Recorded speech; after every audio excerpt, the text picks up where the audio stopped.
It would be a routine day of work for me and my men. Jerusalem was easy duty. Our job was to keep the peace, preserve the law, and order. Sure, now and then we had to crucify someone, but I was used to it. Driving nails through a person's palm to fix them to a cross was no problem. I could do it with my eyes closed. After all, I was trained to kill. And honestly, I don't care much for those Jews anyway. Well, that particular day, we were wondering just who it was that we would be crucifying. The matter hadn't been decided before I had gone to bed. There were two for sure, two everyday kind of thugs, a couple of thieves, but a political game was underway between our weak chief of state, Pontius Pilate, or whom we soldiers refer to as Pitiful Pilate, and the chief of the priests. Now, Pilate really wanted to execute a political prisoner named Barabbas. Our sources considered him a dangerous revolutionary. He had been arrested because he worked for an insurrection among the Jews to overthrow us. Laughable, right? But the chief priests, they wanted some Jesus from Nazareth crucified. We had heard of him. We were aware of his growing popularity. But upon further investigation, we discovered that he wasn't much of a threat to us. After all, how do you fear someone who taught love your enemies? But I admit, he had stirred up quite a religious fuss. And those Jewish leaders, they wanted his head. So there was this tug of war between Pitiful Pilate and their priest. Everyone knew that Pilate was just a spineless bureaucrat, but these priests, they were very determined. So it came as no real surprise that it would be our job to crucify this zealot, Jesus. Now, it would be easy. I mean, death was routine in my job. It was just a way to make a living. Now, the day began as any other day. I awoke, bathed, dressed, ate my favorite breakfast, and then headed out the door. But as I walked through the streets towards the prison that day, I sensed that emotions were running extremely high. The streets were crowded as thousands of Jews arrived for the observance of one of their religious holidays. I think they might have called it Passover. No matter to me, because religion is just for women and children and Jews. In other words, for the weak. Well, as I walked the streets, I overheard many people who spoke of this man and the kindness toward him, such as when their children had been ill, or others spoke of how their hearts had been warmed and how they had sensed divine truth in his heart. On the other hand, many spoke viciously of him, saying, "Who does he think he is? God?" Oh, I must admit, my first sight of him caught me a little bit off guard. The sight of him. He was being led to the garbage dump, and that's where we execute our criminals. He looked weak and fatigued. The lashing of the 39 stripes had definitely taken their toll. A crown of thorns had been driven into his head, and there were streaks of dried blood which lined his face. And after only a short distance of carrying his cross, this man, Jesus, fell to his knees and dropped the cross. Now that irritated me. But I quickly had my men enlist a stranger from the crowd to carry the heavy beam. I heard someone call his name. I think it was Simon. But finally, we were moving again. On the way to the hill, I noticed that the crowd was growing larger by the minute. Many cursed him. Others, they cried out for him. But I took no chances, so I surveyed the crowd, trying to ascertain who his followers might be, just in case they thought they were going to pull something. Well, by the time we got to the garbage heap, there was a much larger crowd than normal. But no matter. There were 3 criminals before us, and there was a job to be done. My men and I, we drove the spikes into their flesh. We raised the beam up and dropped it into the hole. Then we waited. I watched, and I noticed that the man in the middle was getting all the attention. noticed that the two criminals, one on each side of him, they were bitter and angry. They hurled curses. But again, I've heard it all before. Watching and listening to the crowd, I could tell that some were just mean and vindictive. And others, they were hurt. There was disappointment and despair. So obviously those were his followers. At first I was concerned that they might try something, but in some unexplainable way, I felt that they were incapable. As the crowds began to dwindle, I was reminded that some of his followers had deserted him. Weaklings. They should have stood up for him when he was arrested. If they had, maybe I wouldn't be executing an innocent man. Oh. My attention then turned back to this man they called Jesus. Now don't make too much of this because it wasn't bothering me all that much. I cared little if the Jew was innocent or not. I had a duty to do. I couldn't allow myself the luxury of pity. But I did have a growing sense of uneasiness, perhaps conviction, that this man was innocent and that what was being done to him was unjust. It was clear that he was the victim of religious bigotry and petty politics. But the thing that I noticed most was his bravery.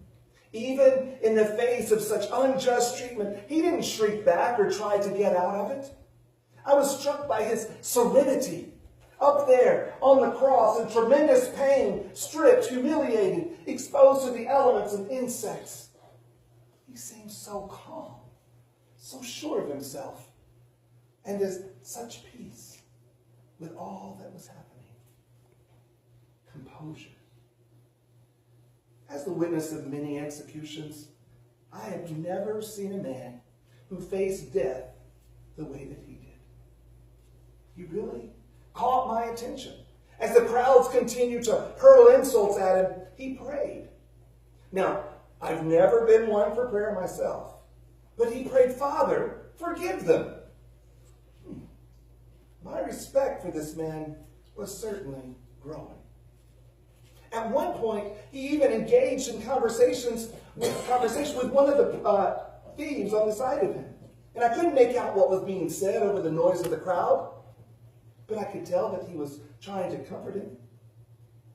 There was this most remarkable and tender moment when he entrusted the care of his mother to one of his friends. Let me tell you, I'm a good judge of character. You have to be in my line of work. And this was not the normal behavior for a man in his situation. I'll be honest with you.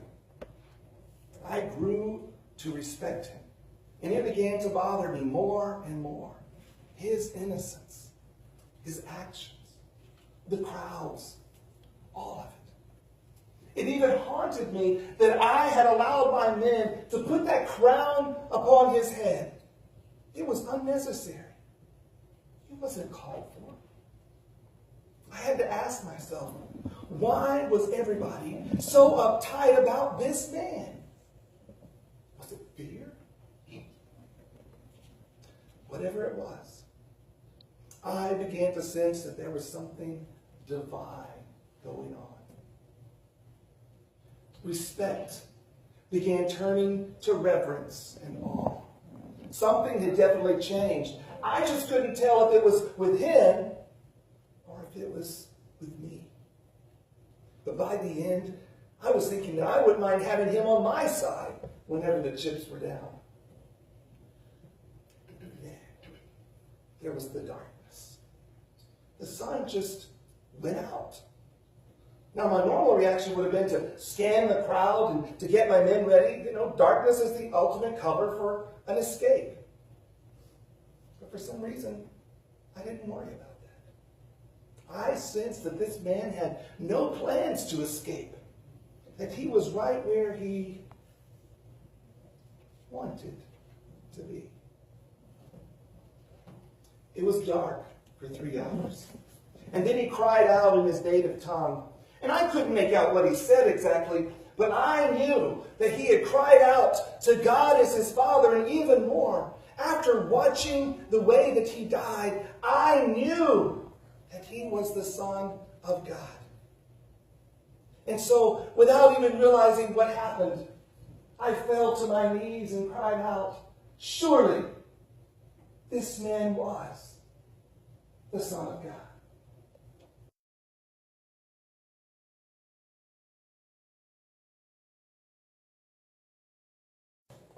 I'm from a tiny town on the hill country near Jerusalem called Arimathea, and a member of the council that planned the crucifixion of Jesus. As a man of prominence, a respected member of the Sanhedrin, I had direct access to the Roman governor. I was known as a mover and a shaker in Jerusalem, and many claimed that I was a good and upright man. Some thought me important, but in truth, I was a coward.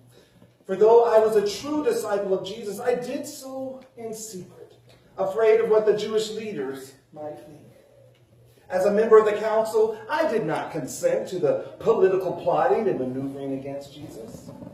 When the Sanhedrin stooped to a deed of shaming by bribing one of Jesus' disciples to betray him, I did not consent. I knew that the action would eventually lead to Jesus' death on Golgotha. Golgotha, the place of the skull. When the Sanhedrin sent armed troops to arrest Jesus as if he were some deadly criminal, again, I did not consent. When the rest of the Sanhedrin left Jesus to the mercy of the high priest's thugs and sought to find false witnesses to use against Jesus, I did not consent. When the Sanhedrin conducted that illegal trial, I did not consent. When the Sanhedrin played upon the emotions of the crowd, inciting them to demand Jesus' execution, an unwarranted death for a man whom Pilate had already found innocent, I did not consent.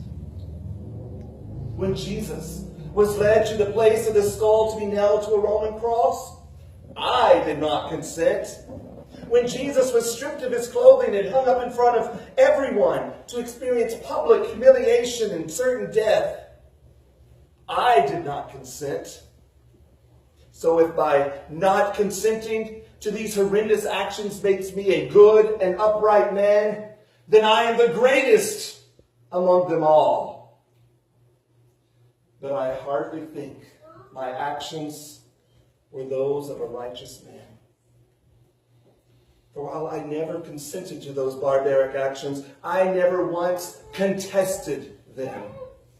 Not once did I speak out against what the council was doing. Why? Because I was afraid. Understand, I suffered immensely during this time. The turmoil boiling in my heart and the head was almost unbearable.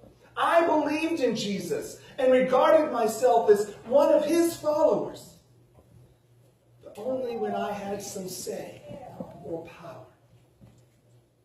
Like the coward that I was, I retreated to silence and anonymity, never saying a word. Any number of words would have been appropriate. You see, I could have challenged the proceedings. I could have cross-examined those false witnesses, those lying thugs. I could have challenged the legality, the propriety of what was being done. I could have asked for evidence to support the charges. I even had numerous opportunities to say a personal word of encouragement to Jesus. Can you imagine what a difference it would have made to Jesus if only one voice had been raised in support? What difference would it have made to see loyalty on just one face amidst the brood of vipers? But instead, I said nothing. Why, you ask? because I, Joseph of Arimathea, was afraid.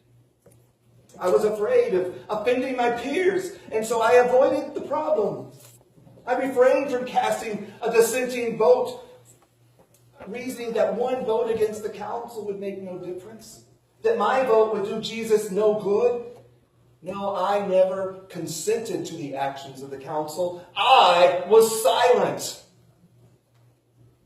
But that all changed as I witnessed Jesus being ushered up to Golgotha for execution.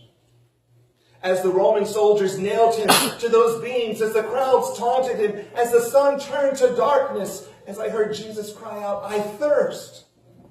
And as he pleaded with God, "Eloi, Eloi, lama sabachthani," my God, why have you forsaken me? Watching Jesus breathe his last, and then hearing him declare, "It is finished.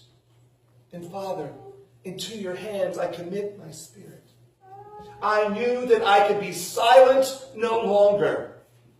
Immediately after the crucifixion, I went to Pilate and requested permission to give Jesus' body a decent, honorable burial. Well, some might call this an act of bravery. It was the least that I could do, considering how little I had done prior to his death. Sure, it put me at some risk. Those council members who wanted Jesus dead would not look favorably upon me giving Jesus my personal tomb and anointing his body for burial. My actions were sure to alienate me from my peers. It's even possible that the Roman authorities might look suspiciously upon one of my position, caring so much for an executed criminal. And my actions that day, yes, they cost me a sum, a handsome sum.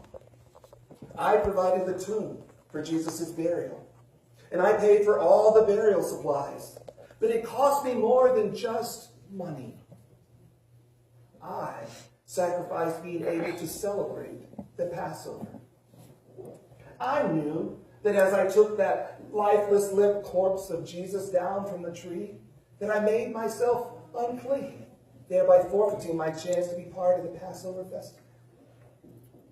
But it was an act of love. I truly did love Jesus, in spite of my failures and cowardice. He was my Messiah too. My actions that day were an act of worship. Jesus was laid in my tomb, a tomb appropriate for divinity or royalty. Even the myrrh and the aloes brought by Nicodemus were the exact embalming spices designed for royalty. Jesus may have died like an ordinary criminal, but I was determined that he would be buried as a king. The cowardly, secretive period of my life was over. Jesus' death catapulted me out of the coward's closet, and my private faith became public faith. While Jesus was alive, I was a disciple secretly because I feared the Jews. But after Jesus' death, as Lamb of God who takes away the sins of the world, I proudly proclaim my love for Jesus for all to see. That's the difference the cross made to me.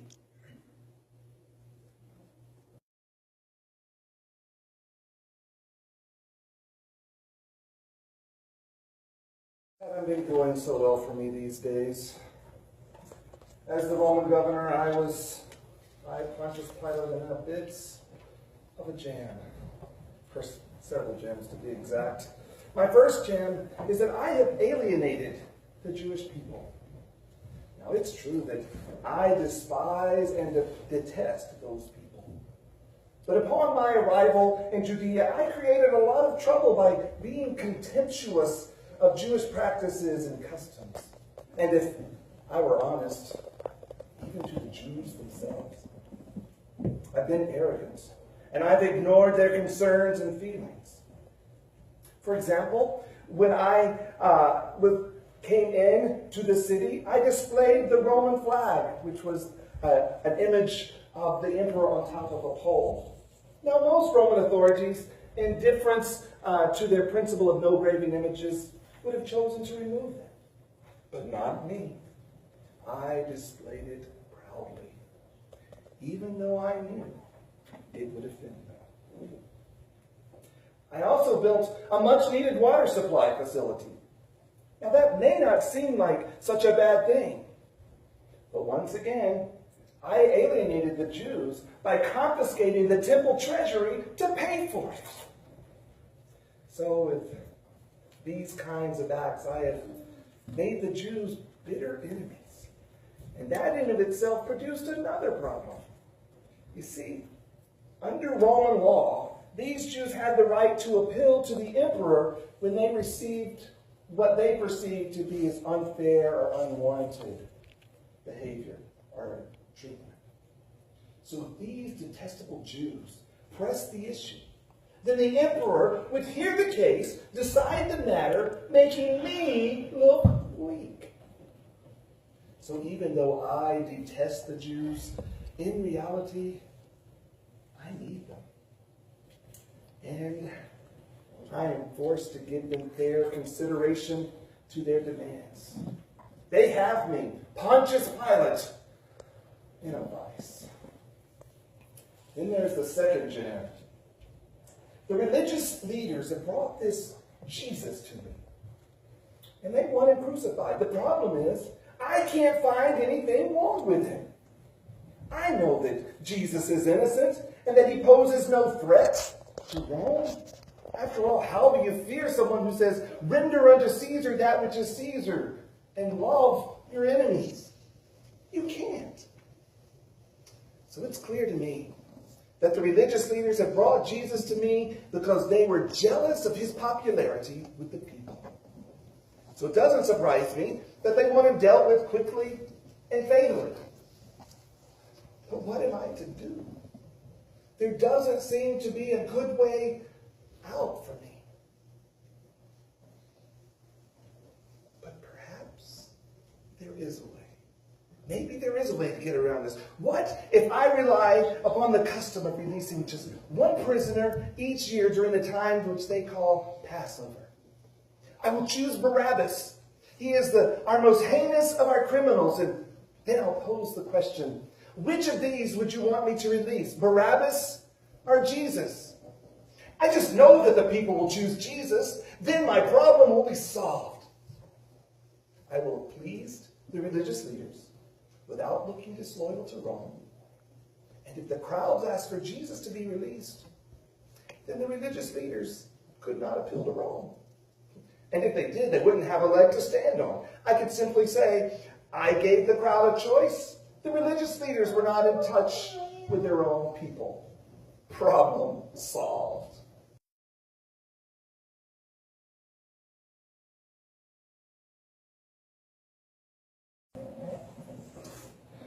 When they took me from my cell, I asked them who the other prisoner was. They told me he was a rabbi, a king, bad man, a fool. Then they told me to shut my mouth.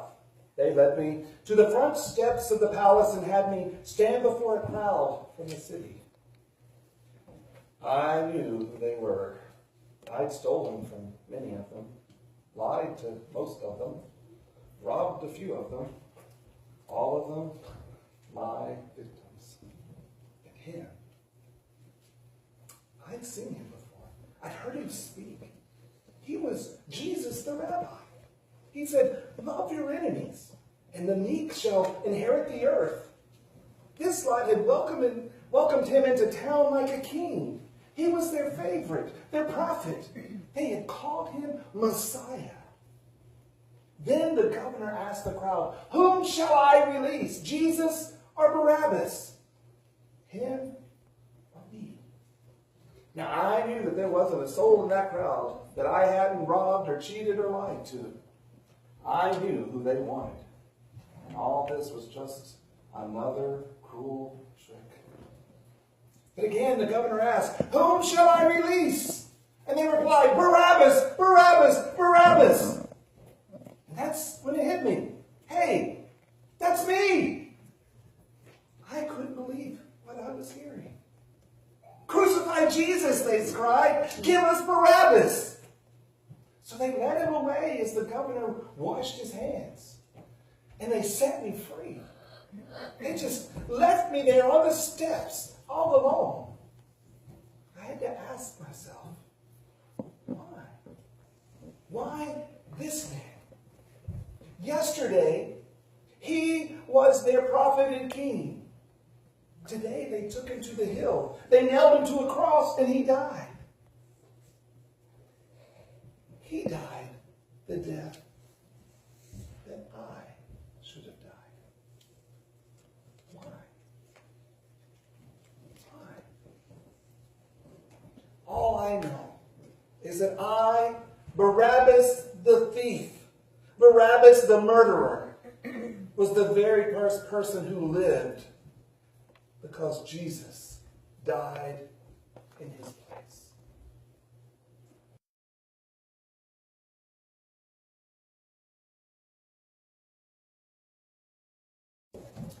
What difference did the cross make?